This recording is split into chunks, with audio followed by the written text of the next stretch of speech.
Yes, people, welcome back to the channel. Back again with your boy Dan. Welcome to another video.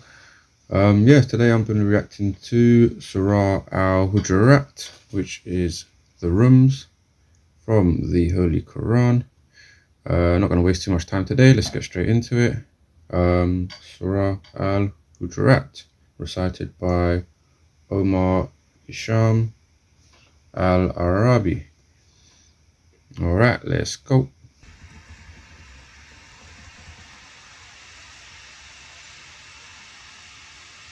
أعوذ بالله من الشيطان الرجيم. بسم الله الرحمن الرحيم.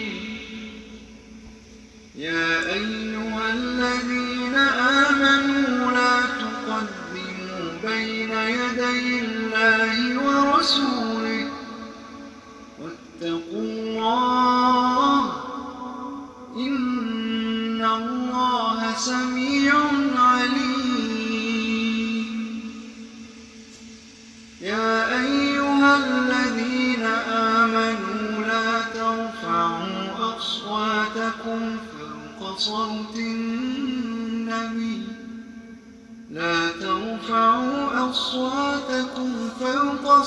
النبي ولا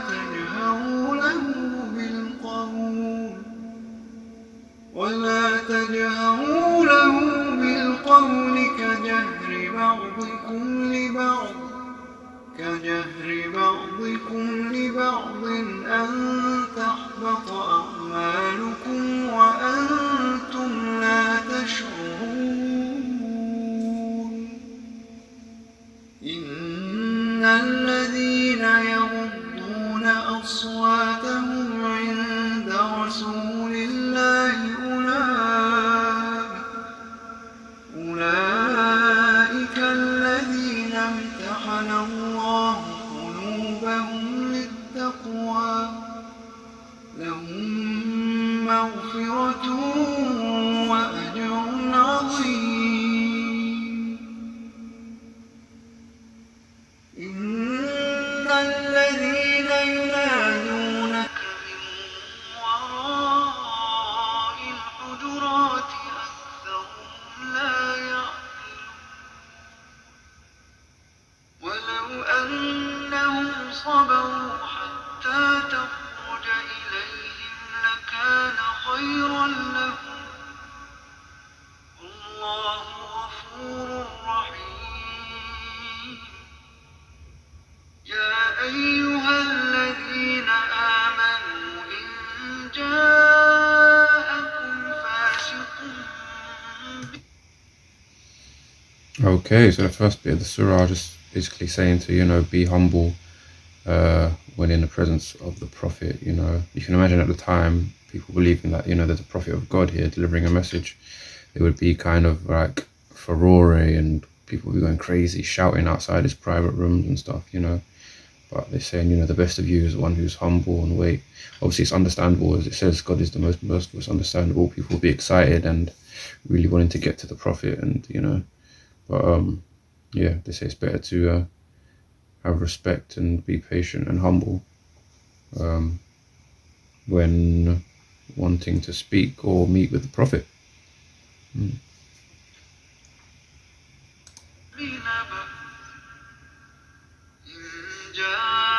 جاءكم فاسق بنبأ فتبينوا أن تصيبوا قوما بجهالة فتصبحوا على ما فعلتم نادمين.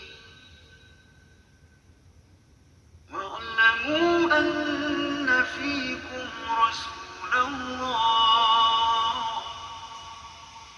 لو يطيعكم في كثير من الأمر لعنتم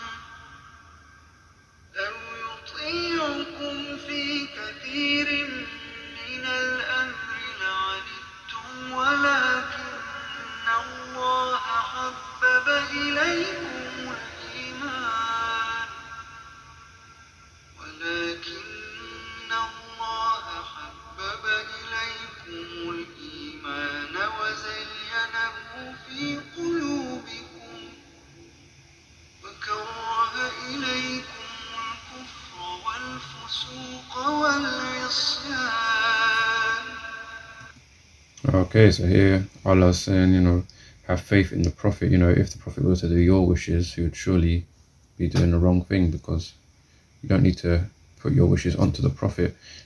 God is guiding the Prophet, the Most High is guiding the Prophet. So, I've put the belief into you, have the belief. I've put a rejection of falsehood into you. So you don't need to try and put other things onto the Prophet. The Prophet will kind of know what's best, if that makes sense.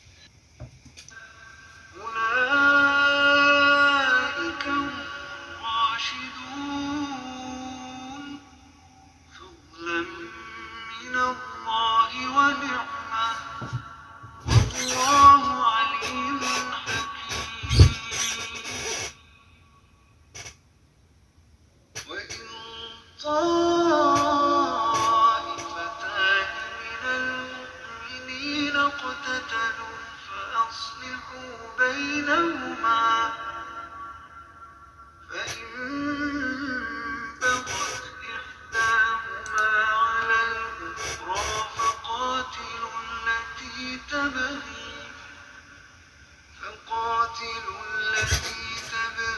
حتى تفيء إلى أمر الله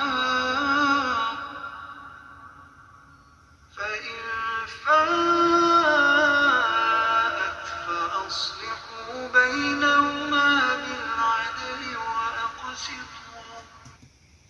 Okay, so here the Quran's saying, between the believers, obviously there shouldn't be a mixing of, not a mixing, but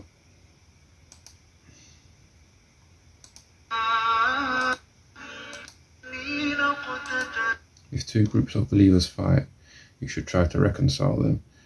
So, the whole Sunni, Shia, then you've got the Sufis, like the mystic side of Islam as well. I guess obviously you can fight for other reasons. Yeah, I'm sure. I think Prophet Muhammad did say that he'll have an ummah of many different groups. There'll be many different sects of Islam. I don't know, from this quote from the Quran, does that go against what Allah wants? The groups of believers fighting? Should they all be united in one certain belief? Or is it or maybe the different sects? I guess it allows you to look at other aspects and ways of exploring the Quran in a sense. But then again, obviously it causes a lot of fights, a lot of battles, a lot of arguments over what's the true belief, who are the true prophets, about Al-Bayt, the Prophet's family, about Ali. But then obviously God goes on to say, if one believer is oppressing the other, fight against the oppressor. So it's promoting that oppression is wrong, but also highlighting that, two groups of the believers may fight. Yeah, I don't know. Let's keep listening. Maybe I'll reveal some more.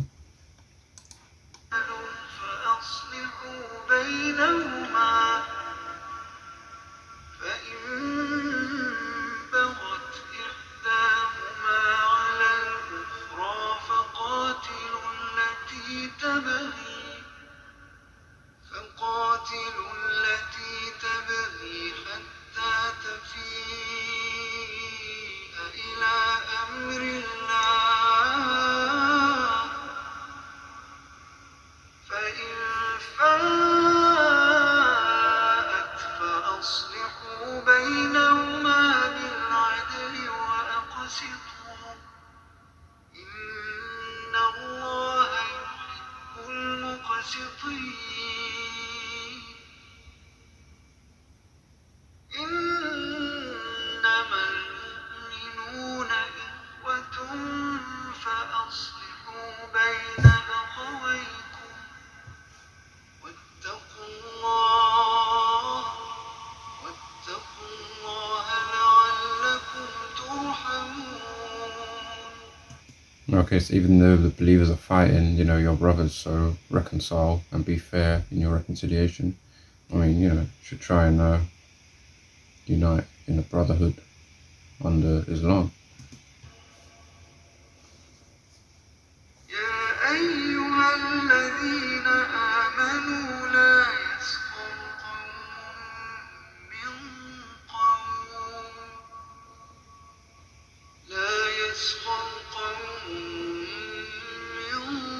قوم عسى أن يكونوا خيرا منهم ولا نساء من نساء عسى أن يكن خيرا منهن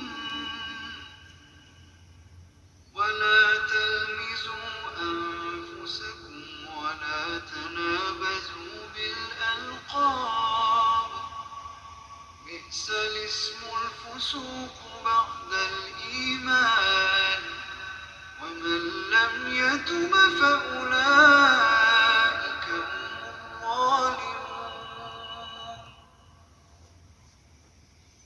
يا أيها الذين آمنوا اجتنبوا كثيرا من الظن إن بعض الظن إثم ولا تجسسوا ولا يغتب بعضكم بعضا أيحب أحدكم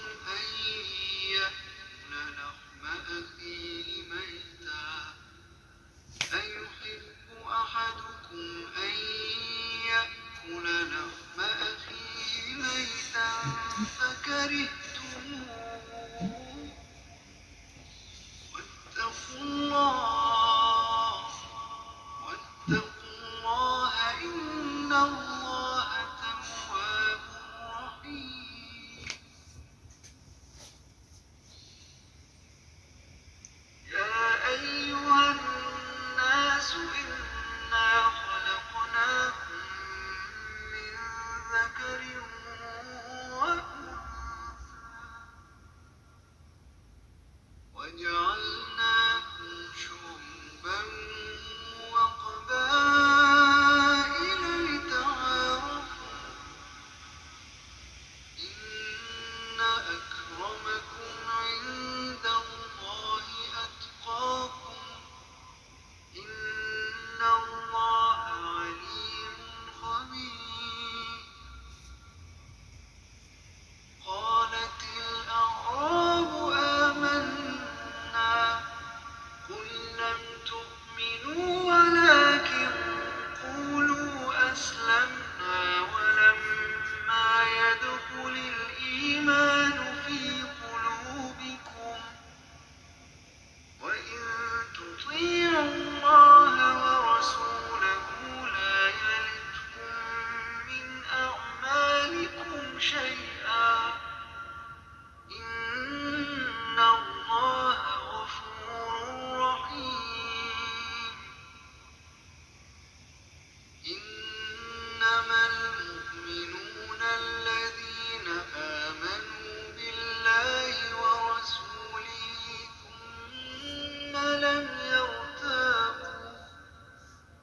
ثم لم يرتابوا وجاهدوا بأموالهم وأنفسهم في سبيل الله أولئك هم الصادقون قل أتعلمون الله بدينكم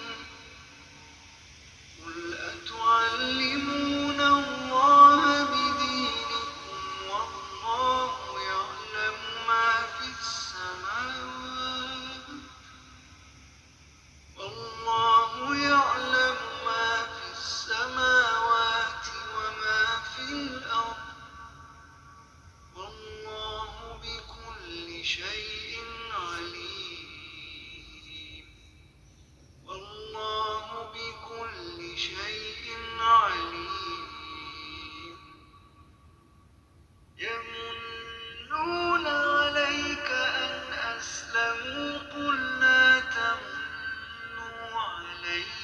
إسلامكم بل الله يمن عليكم أن هداكم للإيمان إن كنتم صادقين إن الله يعلم غيب السماوات. Okay, so the Quran is making it clear, it's not all just about submitting your will to God and taking shahada. You have to actually have faith in what you believe in, show your faith through your actions and your prayers and stuff as well, which is really important stuff, man. I think that's the thing with like all faiths as well, man. A lot of people claim to be a certain faith, but they don't really act in the way that faith is telling them to or guiding them to. It's evidence of that all through history, people using religion for all kinds of things. Yeah. إن الله يعلم غيب السماوات والأرض والله بصير بما تعملون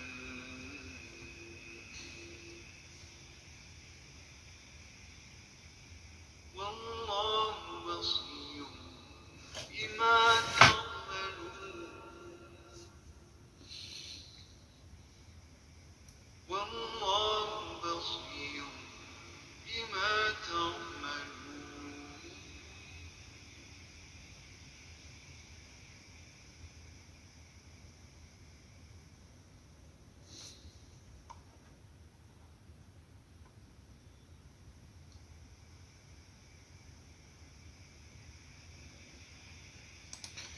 Wow, so a really beautiful surah there. Quite an emotional, effective one. Telling the brothers in Islam not to fight against each other, to be fair in your judgment of one another. Do not call someone a mischief maker if they are of the faith. This is a bad thing to do. I guess because if they have found the faith of what Islam calls, the true faith, by putting them down, it's kind of not doing any favors to anyone. And then, it mentioned, if there's belief between the believers, to kind of reconcile it. It's interesting, man, because there are quite a few different sects in Islam. And, it's caused a lot of fighting, a lot of battling. Obviously that's seems to be against what the Quran says is right. There was one part I really liked, actually. It said, we have made people in tribes so that they may recognize, where is it? Made you into races and tribes so that you recognize one another.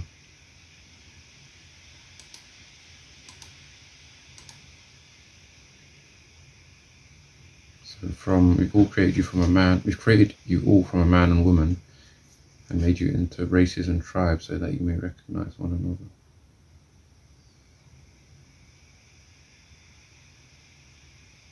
Is it the fact that, we've created you all from a man and woman,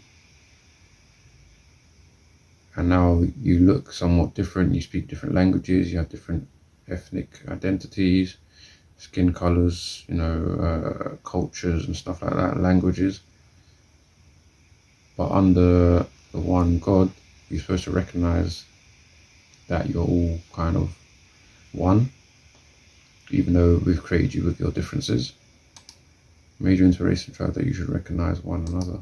Yeah, maybe. In God's eyes, the most honored of you are the ones most mindful of Him.